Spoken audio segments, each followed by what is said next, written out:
Senators Panfilo Lacson and Vicente-Sotto III see themselves as alternative candidates in the 2022 elections, saying they do not see themselves as either opposition or administration bets.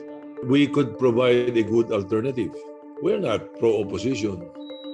We're not pro-administration. We're pro-Filipino. Lacson and Soto already declared their intention to run for president and vice president in the 2022 elections, but will make the formal announcement on August 4. In a press conference Thursday, July 22, Soto assures he and Lacson will not neglect their duties as senators once their campaign goes full swing. Pareho kaming never absent, never late eh. Kaya hindi kami makakapagpabaya sa trabaho namin. I don't see any problem at all. Lacson is an independent senator while Soto chairs the Nationalist People's Coalition or NPC. The Senate president earlier said his party is open to adopting Lacson as standard bearer, but this would be finalized once party members meet on July 28. The Lacson-Sotto tandem is eyeing some of their colleagues in the Senate to be part of their senatorial lineup. They include Senators Sherwin Gatchalian, Richard Gordon, and Juan Miguel Zubiri, the Senate Majority Leader. That's my expertise, consensus building. So I don't see any problem at all. As a matter of fact, most of the re-electionists are with us, so wala akong nakikita problema. For Soto, the best way for incumbent senators to campaign regardless of the positions they are aiming for is to be diligent in their lawmaking duties now. President Rodrigo Duterte will not cooperate with the International Criminal Court or ICC despite what the Supreme Court says. Presidential spokesman Harry Roque on Thursday, July 22, dismisses the Supreme Court's remarks as obiter dictum, or an opinion made by a justice that does not set a precedent or is not necessarily legally binding. It is on the side. It is not on the merits. It is not the main ruling of the court. And we are not, of course, in any way concerned about that obiter. No Status quo. No change because that's obiter and petition dismissed. Roque is referring to the main decision of the Supreme Court to junk petitions questioning the withdrawal of the Philippines from the ICC because the issue has become moot and academic. But whether or not it is obiter, the Supreme Court affirms the Rome Statute provision Duterte refuses to acknowledge. The Supreme Court says the Philippine government shall not be discharged from any criminal proceedings, even if it withdrew from the ICC. The ICC pretrial chamber is set to decide in the coming months if it will formally open an investigation into Duterte's anti-illegal drugs campaign. In embracing China early on in his term, President Rodrigo Duterte promised that the friendship with Beijing will boost the Philippine economy.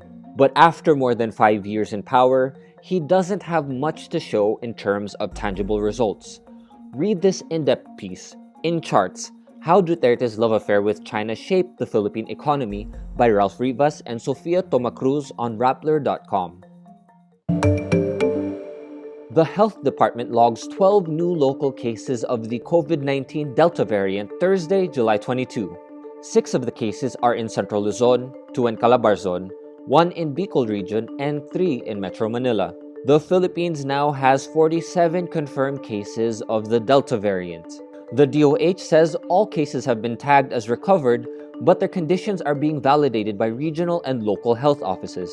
Meantime, a study published in the New England Journal of Medicine on Wednesday, July 21, confirms that 2 doses of Pfizer or AstraZeneca's COVID-19 vaccine are nearly as effective against the Delta variant as they are against the Alpha variant. The study finds that 2 doses of Pfizer shot is 88% effective at preventing symptomatic disease from the Delta variant, compared to 93.7% against the Alpha variant. 2 shots of AstraZeneca's vaccine, meanwhile, are 67% effective against the Delta variant and 74.5% effective against the Alpha variant. In related news, China rejects a World Health Organization plan for a second phase of an investigation into the origin of the coronavirus.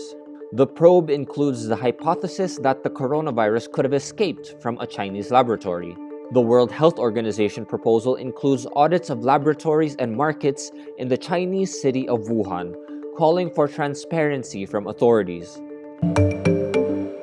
The Philippine Olympic Committee, or POC, decides to send home one coach from the Tokyo Olympics delegation who tested positive for COVID-19 on Thursday, July 22.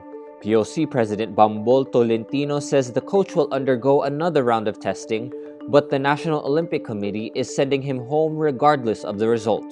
The POC did not reveal the identity and sports team of the coach. Tolentino is confident this will not affect the morale of the Philippine delegation. Close contacts of the COVID-19 positive coach tested negative as of Thursday. The Tokyo 2020 Olympics enforces strict COVID-19 protocols, including daily saliva testing for the athletes, officials, and coaches who are residing in the athletes' village. Those arriving in Tokyo will need to show 2 negative RT-PCR test results before proceeding into the host city.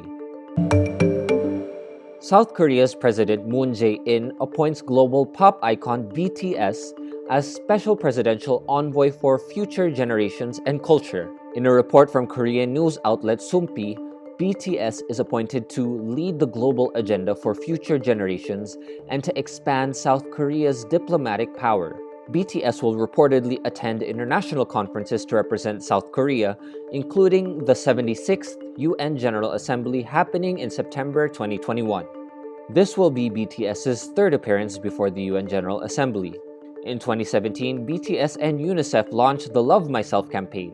The movement, which aims to combat violence against the youth, raised $2.98 million worldwide. In September 2018, the group spoke before the UN for the first time to launch UNICEF's Generation Unlimited campaign, telling the world's youth to listen to their inner voice and resist pressure to conform. In 2019, the group also led UNICEF's End Violence campaign. In September 2020, the group encouraged the youth to live on and cherish themselves during the coronavirus pandemic.